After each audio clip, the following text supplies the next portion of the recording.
kita semua memikul racun yang sama.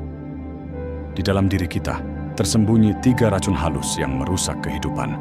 Dari dalam diantaranya nafsu, ego, dan luka lama.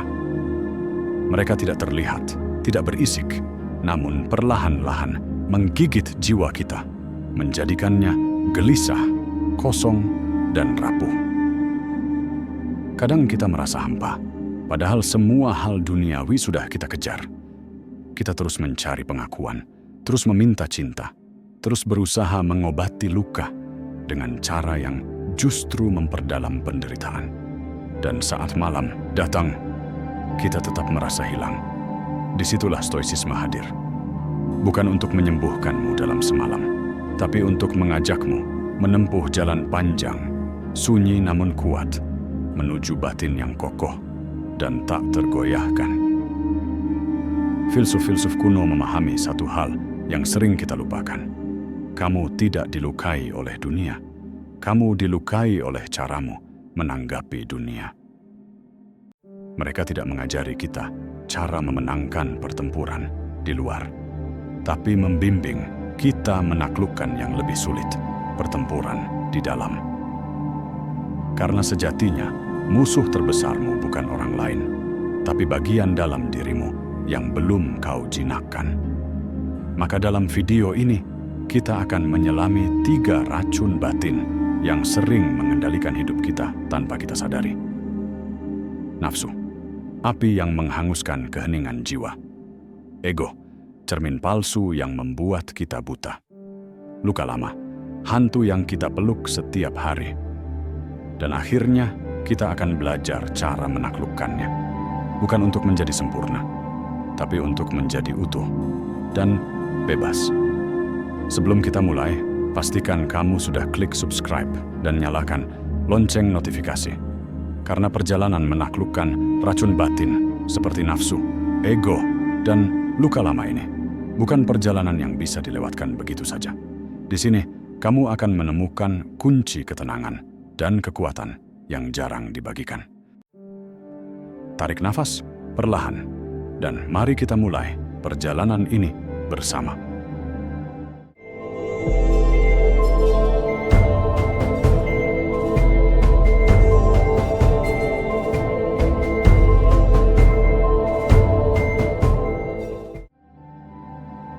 Poin pertama, nafsu adalah api yang menghanguskan keheningan jiwa. Epictetus berkata, kebebasan sejati adalah ketika kamu tidak diperbudak oleh keinginanmu sendiri. Nafsu bukan sekadar soal tubuh, ia adalah haus tanpa dasar. Nafsu adalah hasrat yang tak punya ujung, bukan hanya soal syahwat atau kenikmatan fisik, tapi tentang ketagihan batin akan validasi, pengakuan, kekuasaan, dan bahkan rasa dikasihani. Ia muncul diam-diam, membisikkan, aku harus punya itu, aku harus menang, aku tidak boleh ditolak, aku harus dibalas. Dan ketika kita mendengarkannya, kita berubah dari pemilik diri menjadi budak dari bayangan. Nafsu menghancurkan dari dalam karena ia tak pernah puas. Seneca berkata, kamu tidak miskin karena kekurangan, kamu miskin karena kamu ingin terlalu banyak. Nafsu membuat kita terus bergerak tanpa arah. Ia membuat kita lupa untuk duduk, tenang, menerima yang ada. Dalam keheningan yang mestinya kita gunakan untuk beristirahat, nafsu membisikkan kegelisahan pada kita. Apa yang harus kukejar selanjutnya? Inilah racun yang paling berbahaya. Kita tidak bisa menikmati apa yang dimiliki, karena kita selalu merasa ada yang kurang. Dan dalam kekurangan yang semu itulah, jiwa kita terbakar perlahan, tanpa api yang terlihat. Stoik tidak memadamkan nafsu dengan penyangkalan, tapi dengan kesadaran. Filsuf Stoik tidak mengajarkan untuk membunuh keinginan, tapi mereka mengajarkan untuk memahami bentuk aslinya, mengamati nafsu sebelum menuruti, bertanya sebelum mengejar. Apakah ini perlu atau hanya ilusi? Apakah ini akan membawa kebajikan atau hanya kesenangan sesaat? apakah aku memilih ini, atau aku sedang diperbudak? Kemenangan terbesar adalah menaklukkan dirimu sendiri. Plato, inspirasi Stoik. Latihan Stoik menghadapi nafsu. Premeditatio malorum. Bayangkan kehilangan hal yang kau dambakan. Lalu tanyakan pada dirimu sendiri, apakah aku masih utuh tanpanya? Jika jawabannya, aku tetap utuh, maka kamu bebas. Latihan jeda kedua. Saat hasrat datang seperti gelombang, beri jeda. Diameter tarik napas. Jangan biarkan tubuhmu bergerak sebelum pikiranmu sadar. Nafsu hanya kuat ketika kamu terlalu cepat bertindak. 3. Kebiasaan bersyukur secara radikal. Tiap pagi atau malam, sebutkan 3 hal yang sudah cukup. Cukup, bukan luar biasa. Karena nafsu lahir dari lupa bahwa hidup sederhana pun bisa utuh. Nafsu adalah api. Jika kita dekatkan tangan padanya tanpa sadar, ia membakar. Tapi jika kita mengamati apinya dari jauh, kita bisa menggunakannya untuk menghangatkan, bukan menghancurkan. Jangan biarkan hidupmu dikendalikan oleh keinginan yang tidak kau pilih dengan sadar. Karena ketenangan sejati bukan ketika kamu memiliki segalanya, melainkan ketika kamu tak lagi diperbudak oleh apapun. Poin 2. Ego, cermin palsu yang membuat kita buta. Marcus Aurelius berkata, semakin besar egomu, semakin rapuh jiwamu. Ego adalah ilusi yang dibentuk dunia luar. Ego adalah cermin palsu. Ia tidak mencerminkan siapa kita sebenarnya, tapi siapa yang ingin kita percayai sebagai diri kita. Ia dibangun dari pujian orang, posisi sosial, jumlah pengikut, kekaguman sesaat, dan saat itu hilang, kita roboh. Kenapa? Karena kita tidak tahu siapa kita tanpa label. Epictetus berkata, kamu bukan opini orang lain tentangmu. Kamu bahkan bukan opini burukmu tentang dirimu sendiri. Ego menjadikan kita rentan.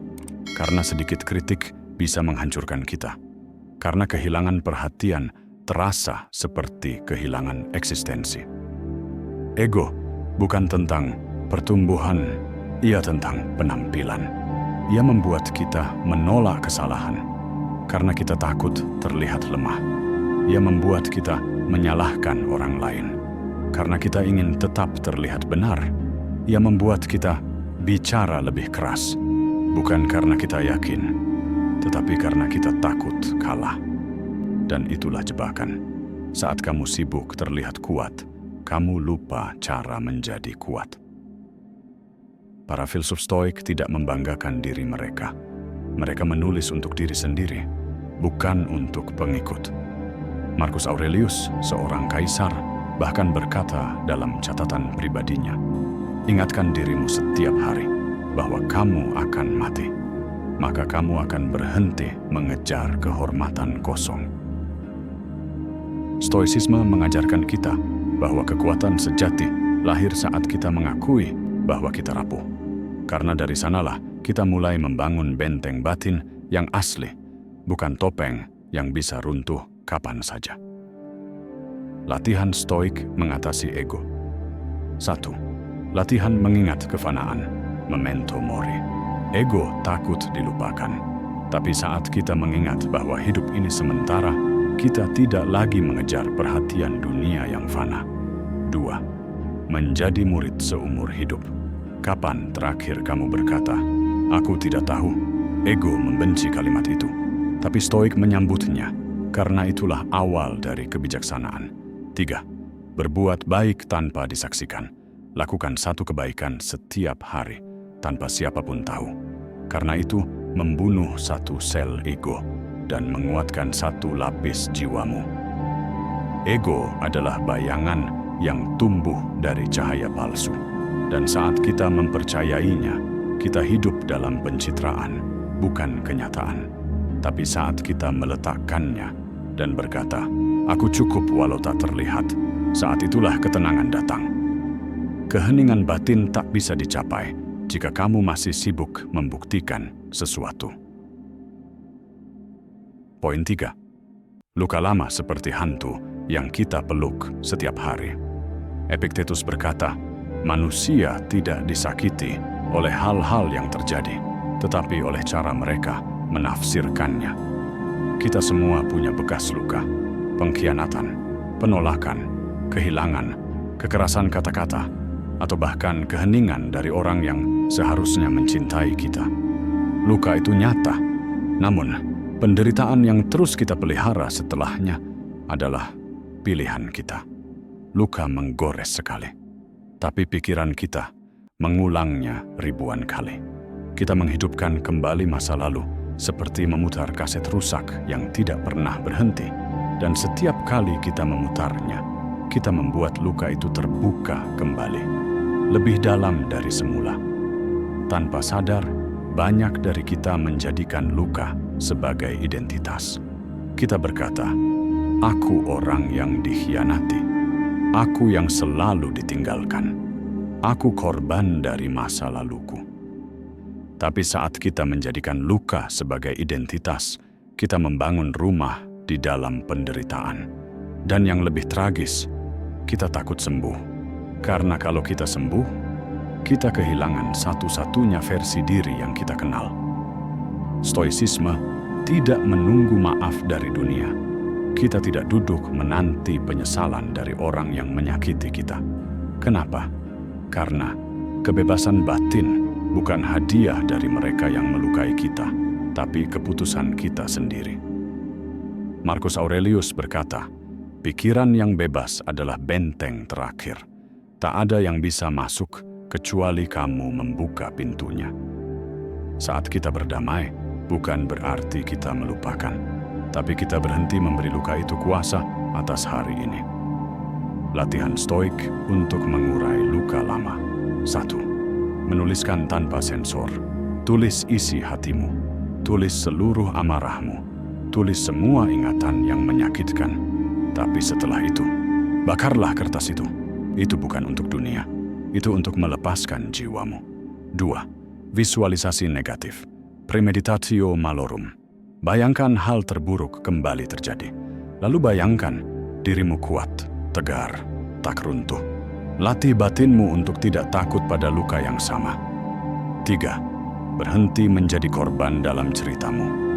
Tanya dirimu, bagaimana kalau semua ini bukan hukuman, tapi latihan untuk membuatku lebih kuat? Luka lama adalah hantu, bukan karena ia menyerang kita, tapi karena kita yang masih memanggilnya untuk tinggal. Tapi hari ini, kita bisa berkata, aku melihatmu, aku merasakanmu, tapi aku tak akan hidup bersamamu lagi. Yang menyakitkan bukan masa lalu, tetapi rantai yang kita pilih untuk terus mengikatnya di hari ini. Pada akhirnya, kita semua adalah pejuang yang sedang berperang tanpa henti, bukan melawan musuh luar yang nyata, melainkan melawan bayangan-bayangan dalam diri kita sendiri. Nafsu yang tak pernah puas, ego yang terus menuntut pengakuan, dan luka-luka lama yang belum kunjung sembuh, semuanya adalah racun halus yang meracuni kedamaian batin kita. Racun ini membuat kita tersesat dalam kekacauan emosi, membuat hati kita rapuh dan mudah retak. Namun, dalam kegelapan itu juga terbit peluang paling agung seperti kesempatan untuk mengenal diri, menerima yang tersembunyi, dan mengubah luka menjadi kekuatan. Ketika kita belajar menatap nafsu dan ego tanpa melarikan diri, saat itulah kita mulai melepaskan rantai-rantai yang membelenggu jiwa. Luka lama tidak harus menjadi beban abadi. Ia bisa menjadi guru yang bijak jika kita mau mendengarkan dengan hati yang terbuka. Menaklukkan musuh dalam diri bukan berarti menghapusnya, melainkan mengubah cara kita berdamai dengannya. Mengubah racun menjadi obat, kekacauan menjadi ketenangan. Inilah inti dari latihan stoik yang sesungguhnya. Bukan untuk menghilangkan rasa sakit atau kesulitan, tapi untuk menguasai diri kita, sehingga dunia di luar tak lagi mengguncang kedamaian kita. Kita bukan hanya bertahan, tapi bangkit lebih kuat lebih bijak, dan lebih penuh pengertian. Karena dalam setiap luka tersembunyi kekuatan. Dalam setiap ego yang kita pelajari untuk kendalikan, ada jembatan menuju kebebasan batin yang sejati. Jika perjalanan ini membuka sesuatu dalam hatimu, bantu kami terus menyalakan api kebijaksanaan ini. Klik subscribe dan jadikan Stoik Abadi bagian dari perjalanan batinmu setiap minggu. Bersama, kita akan tumbuh menjadi pribadi yang tak tergoyahkan. Sekarang pertanyaannya, dari nafsu, ego, atau luka lama, bagian mana yang paling sulit kamu hadapi? Apa satu langkah kecil yang sudah kamu coba untuk menaklukkan racun batin itu?